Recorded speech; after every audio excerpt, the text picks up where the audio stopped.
Protocol उनको ज़रूरत होती है जिन्होंने किसी का हक मारा है, अगर आवाम के लिए काम ना किया है, को जब इंसाफ ना मिल रहा है आप कोर्ट्स जाते हो, तो उसमें हसन का और हमारे काफ़ी सीनियर लॉयर्स का बहुत बड़ा किरदार है। उन्होंने 1-2 प्रॉपर्टियां जब्त करनी है, कच्ची मोड़ जाएगी उन लोगों की और वो सब कुछ बेच सकता है पाकिस्तान के लिए। 6 महीने अगर तोशा खाना में चीज़ पड़ी है वो ऑक्शन होती है, तो ये आपकी लीगल डिटेल्स हैं। बिस्मिल्लाहिर्रहमानिर्रहीम, अस्सलाम वालेकुम। मैं मौजूद हूँ ज़मान पार्क और आप देख रहे हैं मेरा फेसबुक पेज और यूट्यूब चैनल। आज हमारे साथ इमरान खान साहब, चेयरमैन पाकिस्तान तहरीक इंसाफ और साबिक वज़ीर आज़म इमरान खान साहब के भांजे शेर शाह खान न्याजी हमारे साथ मौजूद हैं। उनसे हम बात करते हैं, उनकी सादगी पे बात करेंगे और उनके फ्यूचर प्लान के बारे में बात करेंगे। अस्सलाम वालेकुम सर। अस्सलाम वालेकुम। सर ये बताइएगा कि नवाज शरीफ के पोते भी प्रोटोकॉल ले रहे हैं, ठीक है जी, जरदारी के पोते यानी बिलावल भुट्टो जो जुल्फ़िकार भुट्टो के पोते हैं, दोते हैं, वो ले रहे हैं प्रोटोकॉल। आप एक्स प्राइम मिनिस्टर के भांजे होकर इतनी सादगी, तो क्या कहना चाहेंगे इस पर? सबसे पहले चीज़ है कि प्रोटोकॉल उनको ज़रूरत होती है जिन्होंने लगता है कि किसी का हक मारा है, अगर आवाम के लिए काम ना किया है, तो उनको लगता है कि उनको आवाम का खौफ होता है तो प्रोटोकॉल इस्तेमाल करते हैं। और दूसरा, प्रोटोकॉल टैक्स पेयर के पैसों से आती है, तो ये हमारी कोई जागीर नहीं है कि हम किसी के टैक्स पेयर का पैसा खर्च करें अपनी प्रोटोकॉल रखने के लिए। तो हमारा कोई राइट नहीं है प्रोटोकॉल का, और ना हमें हमारी फैमिली में ये सिखाया गया है कि हमारा राइट है। तो हमने पाला फ़र्क गया है और हमें पाला इस तरह गया है कि आप लोगों के अंदर घूमो और आप सादगी से रहो, और जिस तरह खान साहब भी उस तरह है तो हम भी उस तरह ही हैं। एक चीज़ मैंने इस वक्त नोट की है कि आप भी अपने मामू वाली अदाएँ हैं आपके अंदर। जिस तरह आपने मेरे साथ कमिटमेंट की, इंटरव्यू की, बाद में कई चैनल वाले आए रास्ते में, आपने सबसे पहले मुझे प्रायोरिटी दी, तो ये आपने कहाँ से सीखा है? नहीं, ये भी देखिए, कमिटमेंट एक चीज़ कमिट करना पर उसको पूरा तो करना पड़ता है ना। वादा इंसान का लफ्ज़ देना वादे का, वो तो पूरा करना पड़ता है, और इंसान अगर अपना वादा पूरा नहीं कर सकता या अपनी ज़बान पे अमल नहीं कर सकता तो फिर फ़ायदा क्या?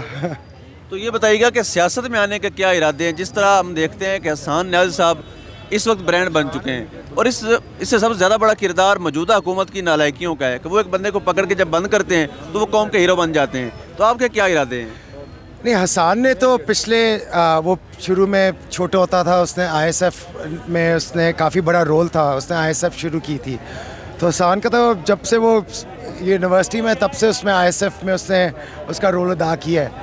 उसका जो पिछले साल में जो उसकी पार्टी के लिए और ख़ान साहब के लिए उसने जो मेहनत की है वो सारे एक्नॉलेज करते हैं। उसने लॉयर्स की तरफ से उसने जो लॉयर्स को एक्टिवेट किया है, और हमारा आजकल हर चीज़ इन दी एंड, क्योंकि आपको जब इंसाफ ना मिल रहा है आप कोर्ट्स जाते हो, तो उसमें हसन का और हमारे काफ़ी सीनियर लॉयर्स का बहुत बड़ा किरदार है। तो हसन ने बहुत मेहनत की है और उसको एक्नॉलेज करना चाहिए। तो आपकी ज़िंदगी का कोई बेहतरीन वाक़या जो इमरान खान साहब के साथ आपका हुआ हो? अब बेताशा है, हमने उनके साथ जो टाइम गुजारा है, सबसे मुझे वाक़या याद है कि हम छोटे होते थे तो खान साहब तब नई आई थी वो वीडियो गेम नई आई थी, हम ये लेट 80s की बात है, अटारी आई थी। तो खान साहब जब भी घर आते थे तो हमें देखते ना टीवी चलाते हुए, तो हमें टीवी बंद कर देते थे, जो बाहर जाओ और क्रिकेट खिलाते थे। तो वो हम छोटे 4-5 साल के थे। फिर आगे बढ़े तो जब वो ट्रेनिंग के लिए जाते थे तो एक्सरसाइज के लिए एशियन कॉलेज जाते थे, तो हमें फिर साथ ले जाते थे, और मेरे भाई को, तब हम सबसे बड़े कज़न्स तब थे, तो फिर हमें ग्राउंड के चक्कर लगवाते थे, गद्दाफ़ी स्टेडियम ले जाते थे, बागे जना लेके जाते थे, टीम के साथ जब प्रैक्टिस करते थे। तो वो काफ़ी पुरानी याददाश्त है ऐसी। तो और उसके बाद जब उनके साथ हम उनके बच्चे जब विज़िट आते थे साल में 4 दफ़ा, तो उनके साथ फिर हम पहाड़ी इलाकों में जाते थे कि उनके लिए सबसे बेहतर जगह पाकिस्तान में उनको अपने पहाड़ी इलाके लगते हैं। तो जब भी उनको मौका मिलता तो फिर नॉर्दर्न एरियाज़ जाते थे उनके साथ। तो ये बताइएगा कि आपने अपनी एजुकेशन कहाँ से मुकम्मल की है? मैंने एशियन कॉलेज गया था, फिर ओ लेवल्स तक, A लेवल्स मैंने लकास से किए, फिर मैं बाहर यूनिवर्सिटी गया था, बैचलर्स किए थे मैंने कनाडा से। अच्छा, बाकी अगर हम देखें जूनियर सफदर को, तो उनको तो बाहर भेजा गया था अपनी पार्टी संभालने के लिए, उन्होंने आना था। जिस तरह मरीम साहब कह भी चुकी हैं कि मैं अगर जाती हूँ मेरे बाद मेरे वारिस जूनियर सफदर होंगे, तो आपका सियासत में आने का क्या इरादा है? नहीं, मेरा कोई, अब अल्लाह बेहतर जानता है आगे अल्लाह ने ज़िंदगी में क्या लिखा है, लेकिन मेरा पूरा मकसद था इस ये जो मूवमेंट थी हकीकी आज़ादी की, उसमें पूरा साथ देना खान साहब का। तो जब मूवमेंट ये लॉन्ग मार्च स्टार्ट थी तो फिर मैंने उनको मैसेज किया था कि मैं पूरा साथ आपके साथ एंड तक हूँ। तो उन्होंने बिल्कुल खुश थे। और देखें, आप सारी कौम को आप इस मूवमेंट में आप साथ कर रहे हो, तो हमारा तो फैमिली का तो हक़ है उनका साथ देना। तो ये बताइएगा कि यहाँ पर अफ्तारी जब हो रही थी तो मखसूस लोगों को अंदर आने दिया जा रहा था, तो क्या ये इसके लिए पहले नाम लिखवाते हैं लोग या इसके क्या प्रोसीजर है? इनका यही होता है, जो भी आपकी हलकों से लोग आते हैं तो उनमें से एक परसेंटेज होती है उनमें, क्योंकि सारों को तो नहीं अकोमोडेट कर सकते, तो उनकी अगर 100 लोग आए तो उसमें 10-12 लोग नाम दे देते हैं, तो वो उनको रिप्रेजेंट करते हैं और आके फिर अफ्तारी करते हैं। खान साहब के साथ जो है मिक्स हलकों से लोग होते हैं, काफ़ी ज़्यादा हलकों से। ज़्यादातर आपके मुझे पता है, मुझे कंफर्म नहीं है, लेकिन आपके 3 से 4 हलके होते हैं एट ए टाइम। तो एक सवाल बड़ा इंपॉर्टेंट है कि एक तरफ हसान न्याजी जो अपने मामू के लिए जान देने को हर वक्त तैयार रहते हैं, और एक तरफ हफीजुल्लाह न्याजी जो जियो पे बैठ के सही बरसते हैं, गोले बरसाते हैं। तो क्या फ़र्क है आखिर, ये क्या मामला है? ये गुत्थी सुलझा क्यों नहीं देते? कहीं खान साहब को और हफीजुल्लाह साहब को बिठा के कोई सुलह वलह करवा दें, कोई मामलात हो जाएं, वो भी हकीकी आज़ादी के मुजाहिद बन जाएं, क्या समझते हैं? अब इस तरह हमें सिखाया कि बड़ों का एक दूसरे में मामला है, हम बच्चों को इसमें डालते नहीं हैं। लेकिन खान साहब ने देखिए, उन्होंने मेरिट पे डिसीजन ली थी चीज़ों की, तो उस पर आप देखें दिल तो ख़राब होता है लोगों का, तो वो इस चीज़ से खफा है।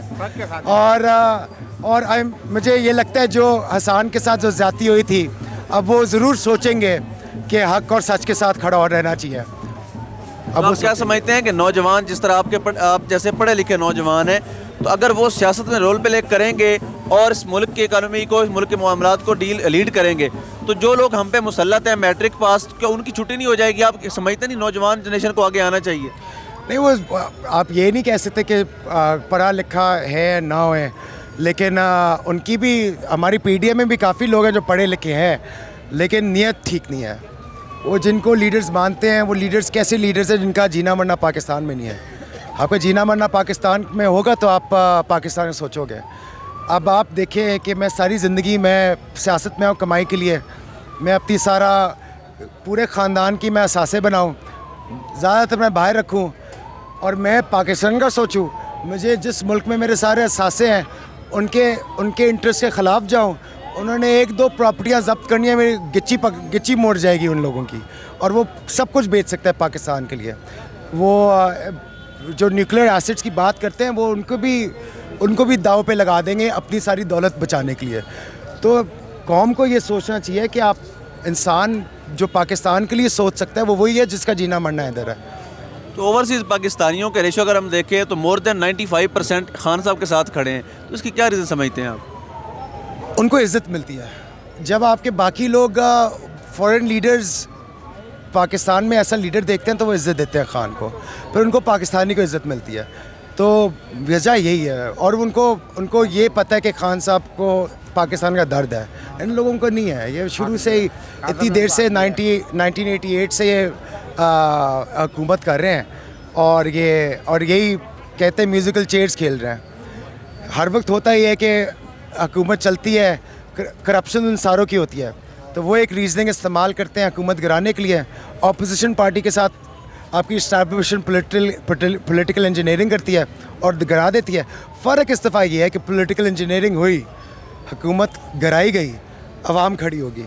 पहले हम सारे खुश होते थे, जी करप्शन के पीछे एक हुकूमत को गिरा दिया, इसको निकाल दिया, जेल डाल दिया, फिर वही लोग डील लेके बाहर भाग जाते हैं। आप अगर आपकी हुकूमत ही आप इधर हो, अब नवाज शरीफ डरता क्यों है इधर आने से? आए इधर, उसके भाई की हुकूमत है, इधर आए, किस चीज़ का डर है? अब वो कह रहे हैं अब वो सऊदी अरेबिया गए हैं, शायद उसके बाद पता नहीं क्या डीलिंग करेंगे कि शायद उनको क्लियरेंस मिले इधर आने के लिए। तो आपके बकौल उनके भाई की हुकूमत है, मरियम सफदर कहती हैं ये हमारी हुकूमत नहीं है, तो क्या चल रहा है ये? पहले भी जब पनामा आया था तो बाप कहता था बेटे नहीं है, बेटे कहता है मेरे बाप नहीं है, ये क्या सीन चल रहा है? ये अपनी मफाद के मुताबिक पाकिस्तानी बन जाते हैं, मफाद के मुताबिक बैरून मुल्क के लोग बन जाते हैं, तो ये बस अकाउंटेबिलिटी से भागना चाहते हैं। दूसरा ये बताइएगा कि हुसैन नवाज ने बेटे होने का क्रेडिट लेते हुए इधर वो कहता है पाकिस्तानी नहीं हूँ, तोशा खाना से वो चीज़ें ले गया है, तो आप मांझे थे, आपने कोई कुछ नहीं लिया? हमें कोई इम्पोर्टेंट ये चीज़ लगती नहीं है, इस तरह की चीज़ें। और हमारा राइट नहीं है। आपके पास ये तोशा खाना के मुताबिक आपके पास बड़े लीगल प्रोसीजर दिया हुआ है कि आप परसेंटेज जमा कराते हो जो आप ले सकते हो। 6 महीने अगर तोशा खाना में चीज़ पड़ी है वो ऑक्शन होती है, तो ये आपकी लीगल डिटेल्स है। हाँ, आप गाड़ी नहीं ले सकते, वो इलीगल है जो उन्होंने लिया है सारों ने। बिल्कुल। आखिरी सवाल ये बताइएगा नियाज़ साहब कि जब नवाज शरीफ साहब को सुनते हैं, आप मशवरा दे रहे होते हैं कि खान साहब बहादुर बने, तो क्या क्या महसूस होता है आपको? उस पर हंसी आती है।